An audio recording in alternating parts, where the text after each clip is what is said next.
You know, there was a terrible irony that was noted that we were telling people during the pandemic and even to the present, wash your hands all the time, stay indoors, and the mockery of the homelessness, telling them that the only way to be safe was to do something they obviously couldn't do, was a kind of torture that struck many of us watching. I want to get to the sort of deeper issue. Housing has been a problem. You can find people talking about homelessness in the 18th century, the 19th century, the 20th century. Here we are in the 21st century. What in the world is going? Why is this problem not solved? Why are we in this situation?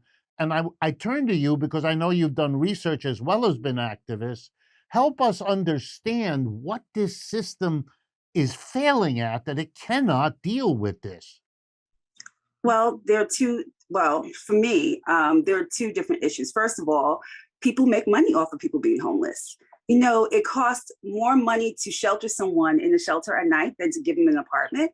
The city usually pays $3,000 a night for someone to stay in a shelter.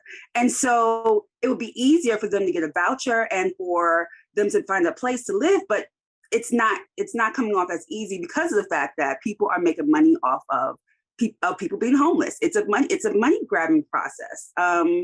These shelters make money, and those people are counted as money for them. And so that's one of the issues why homelessness is still deeply embedded in our society, and it really won't go away until people stop profiting off of it.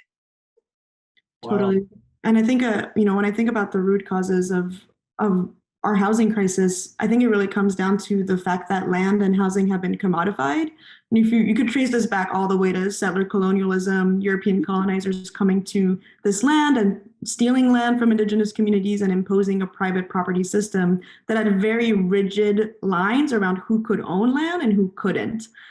So, we only have 15 minutes today, so we don't have time to talk about the entire history, but you fast forward 400 years, and today this commodification of land and housing has accelerated into this hyper financialization of housing. So homes are being treated as these speculative investment vehicles. So now we have, private equity firms like Blackstone that own hundreds of thousands of housing units across the globe, and they're accountable to their shareholders, right? They're not accountable to their tenants. Their priority isn't the safety and well-being of their tenants. It's profit margins. So they'll do anything they can to really drive up rents, to optimize their portfolios. And what that looks like for tenants is evictions, ever increasing rents. In New York City, we've seen how predatory equity has led to a ton of displacement. So that's when a corporation comes in, buys a rent stabilized building, and then harasses, evicts the tenants, and then deregulates the building and turns it into market rate apartments. So you take that and then add the entire layer of living in a white supremacist society and how the racist policies that have shaped this country have really shaped also the housing market and who has access to housing and who doesn't. And on top of that, you have to also look at the fact that when Manon said white supremacy, housing injustice is related to white supremacy and is a racial justice issue. If you think about how many people are homeless, and 39% of the population of people who are homeless are Black, but we're only 13% of the population. And a lot of that has a lot to do with the systemic rules and laws that were put in place by this government to deny Black people housing. And so when you look at those rates and you see this is a systemic issue that is going back towards slavery. And so something like that is not going to be rooted out overnight because it's so rooted and embedded in our country's fabric.